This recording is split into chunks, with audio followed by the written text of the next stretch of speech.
200 millions de dollars.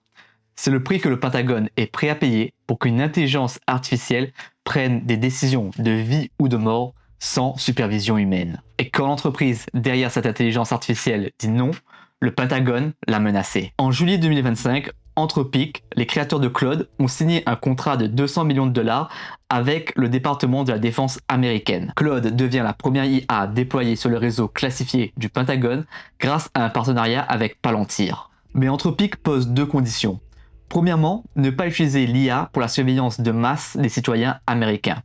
Et deuxièmement, ne pas l'utiliser sans supervision humaine lorsqu'il s'agit de prendre des décisions de vie ou de mort. En janvier 2026, l'armée américaine lance un raid pour capturer Nicolas Maduro au Venezuela. Et Claude est utilisé pendant l'opération. Il y a des tirs, des vrais tirs et des victimes. Et Anthropic l'apprend. Un dirigeant contacte alors Palantir pour demander si Claude a vraiment été utilisé lors de cette opération. Et ça a rendu le Pentagone furieux. Le 24 février, le secrétaire à la défense contacte Dario Amodei, le PDG d'Anthropic, et il lui pose un ultimatum: retirer toutes les mesures de sécurité de Claude avant le 27 février. Et le Pentagone menace même d'utiliser le Defense Production Act qui permettrait de prendre le contrôle d'une entreprise privée. Anthropic refuse. Dario Amodei déclare même qu'en toute conscience, ils ne peuvent pas faire ça. Et la réponse du gouvernement américain est immédiate.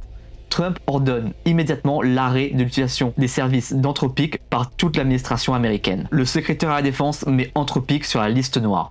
Plus aucun sous-traitant américain ne peut travailler avec Anthropic. Et quelques heures après cette annonce, OpenAI et Sam Altman annoncent un contrat avec le Pentagone. Mais le plus fou dans tout ça, c'est que Sam Altman a déclaré que dans son contrat, il avait inclus les mêmes termes qu'Anthropic demandait: l'interdiction de la surveillance de masse et l'interdiction d'utiliser l'intelligence artificielle sans supervision humaine pour les décisions de vie ou de mort. Anthropic a été puni pour avoir demandé ce que OpenAI a obtenu. C'est ironique. Mais la vraie question qu'il faut se poser, c'est pourquoi le Pentagone veut supprimer la supervision humaine. Et la réponse est terrifiante de simplicité. Tout bonnement parce que une intelligence artificielle ne peut pas passer devant la cour martiale.